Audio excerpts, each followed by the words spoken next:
رسول اللہ صلی اللہ علیہ وسلم نے فرمایا دو کلمے اللہ رب العزت کو بڑے پسند ہیں اور میزان پہ بڑے بھاری ہیں اور زبان پہ بڑے ہلکے ہیں، سبحان اللہ و بحمدہ سبحان اللہ العظیم۔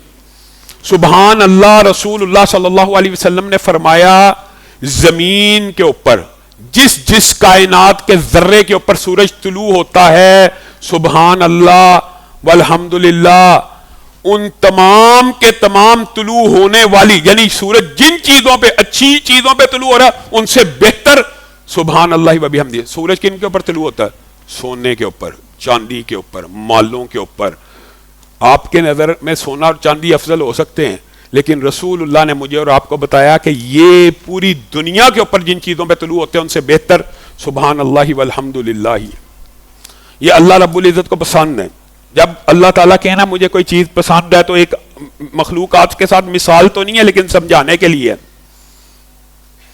آپ ہر وقت اپنے والد کو، اپنی والدہ کو اس نام سے پکاریں، اس انداز سے پکاریں جو ان کو پسند ہو۔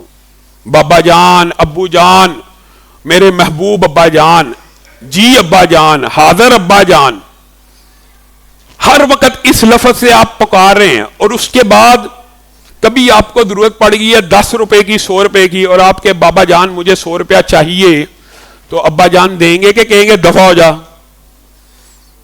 تو اللہ رب العزت کو جب ان کے اس مبارک نام سے پکارا جاتا ہے تو آدم نے اپنے بیٹوں کو یہ وصیت کی تھی اور بتایا تھا کہ زمین کے اندر جتنی مخلوقات ہیں، جتنی بھی مخلوقات ہیں، ان سب کو اگر رزق ملتا ہے تو تسبیح کی وجہ سے ملتا ہے۔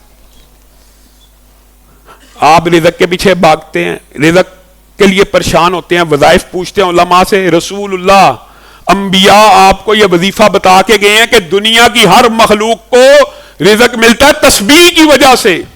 جب آپ کہہ رہے ہیں سبحان اللہ و بحمدہ سبحان اللہ العظیم، سبحان اللہ الحمدللہ، آپ ہر وقت یہ کہہ رہے ہیں نا، صحیح حدیث کے الفاظ ہیں، یہ الفاظ 7 آسمانوں کو کراس کر کے عرش کے ارد گرد چکر کھا رہے ہیں، شہد کی مکھیوں جیسی بن بناہٹ ہے۔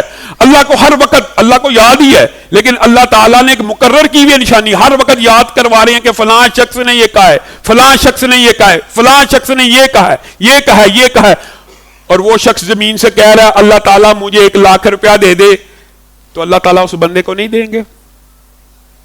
اللہ تعالیٰ اس بندے کو بھولنے والے ہیں کہ جس کی تسبیحات عرش کا چکر کھا رہی ہیں، جس کی تحلیلات عرش کا چکر کھا رہی ہیں، اللہ تعالیٰ اس بندے کو بھول جائیں گے؟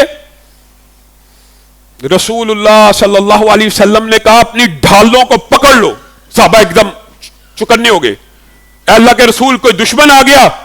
اور کہا نہیں، سبحان اللہ والحمدللہ ولا الہ الا اللہ واللہ اکبر، یہ ڈھال ہے جہنم کی آگ سے۔ صرف رزق نہیں ملتا بلکہ جہنم کی آگ کے سامنے بھی یہ ڈھالیں ہیں۔